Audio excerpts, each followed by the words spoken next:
আসসালামু আলাইকুম রহমতুল্লাহ। দৃশ্যমান কোনো অগ্রগতি ছাড়াই কিন্তু মার্কেটে এক ধরনের আইওয়াশ আমরা দেখতে পাচ্ছি।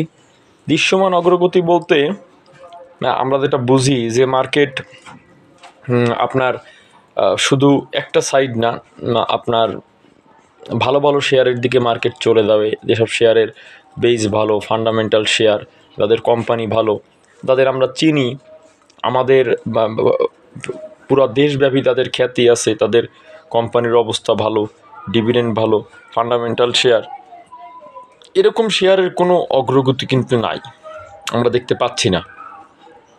শুধু ওই যে জেড বাণিজ্যের কিছু শেয়ার সঙ্গে ওই আপনার যে শেয়ারগুলো আতঙ্কিত হয়ে বিনিয়োগকারীরা বিক্রি করে দিয়েছিল, এরকম কিছু শেয়ারের দিয়ে আইওয়াশ করে এগুলাকে আবার সূচকে ইন্ডেক্সের সঙ্গে অ্যাড করে একটা কিন্তু আপনার মার্কেটে একটা আইওয়াশ করা সম্ভব হয়েছে, কিন্তু দৃশ্যমান কোনো অগ্রগতি নেই। দেখেন, আইওয়াশ যখন আপনি করাবেন একটা ইচ্ছাকৃতভাবে, আপনি যখন একটা প্রেশারে পড়ে, চাপে পড়ে যখন আপনি আইওয়াশ করে মার্কেটটি একটু ভালো রাখতে চাইবেন, এটা আপনি পারবেন না। কেন পারবেন না? আজকে তার বড় রেজাল্ট। আজকে যদি আপনি দেখেন আজকে মার্কেট কীভাবে পড়েছে, কীভাবে মার্কেটে আজকে পতন হয়েছে।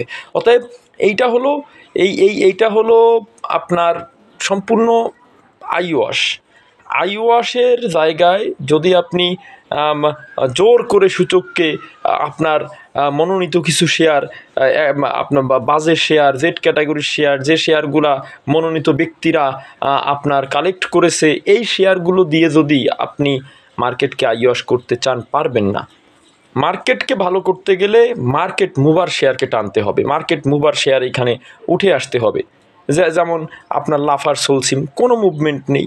জিপিএইচ ইস্পাত ভালো শেয়ার, কোনো মুভমেন্ট নেই। বিএসআরএম স্টিল লিমিটেড, কোনো মুভমেন্ট নেই।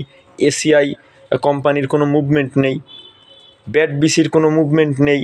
আপনারা দেখবেন এসব শেয়ার এর কিন্তু দৃশ্যমান কোনো মুভমেন্ট আমরা দেখতে পাচ্ছি না। আরএফএল, প্রাণ, এরা ভালো শেয়ার। অ্যাপেক্স গ্রুপের শেয়ারগুলা, আরএফএল গ্রুপের শেয়ার, এদের কোনো কিন্তু দৃশ্যমান কোনো মুভমেন্ট আমরা দেখতে পাচ্ছি না। কেন পাচ্ছি না? কারণ এই শেয়ারগুলোতে কিন্তু এই শেয়ার ভালো শেয়ারের দিকে এই কমিশনের কোনো নজর ছিল না, এবং এই কমিশন বড় ছোট সকলের সঙ্গে নেগোসিয়েশন করে একটা মার্কেটে ইনভেস্টমেন্টের একটা পরিবেশ কিন্তু তারা তৈরি করতে পারেনি। যে কারণে তারা নিজেরা কতদিন আছে সেটাই তারা জানে না, কতদিন থাকতে পারে, নির্বাচনের পরে থাকতে পারে কি পারে না এটাও তারা জানে না। নিজেরা এই বাণিজ্য করার জন্য, কোটি কোটি টাকা ইনকাম করার জন্য একটা পক্ষকে সুবিধা দিয়ে বারবার শেয়ারগুলোকে জেড ক্যাটাগরিতে পাঠিয়েছে।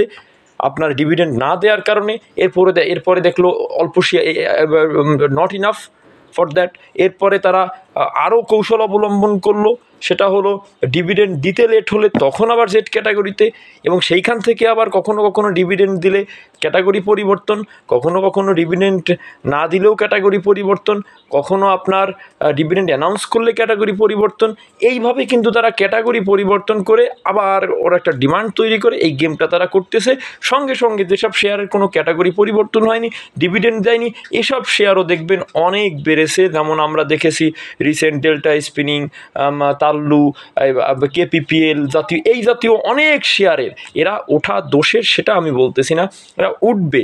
কিন্তু আমার কথা হচ্ছে শুধু এই শেয়ারগুলো নিয়ে একটা বাণিজ্য করেছে তারা সেল প্রেশার দিয়ে পাবলিকের কাছ থেকে হাতায় নিয়ে এরপরে আবার গেম করেছে। আমার কথাটা হচ্ছে এখানে, কিন্তু ভালো শেয়ারগুলোর কোনো মুভমেন্ট তারা তৈরি করতে পারেনি, এই জন্য কারণ বাজারে ন্যূনতম কোনো আস্থা তারা তৈরি করতে পারেনি।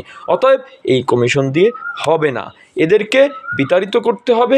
এদেরকে মার্কেটের স্বার্থে, পুঁজিবাজারের স্বার্থে 20 লক্ষ বিনিয়োগকারীর 1 কোটি পরিবারকে বাঁচাতে হলে এদের বিরুদ্ধে সোচ্চার হয়ে এদেরকে নামাতে হবে। সকলে ভালো থাকবেন, সুস্থ থাকবেন। আসসালামু আলাইকুম রহমতুল্লাহ।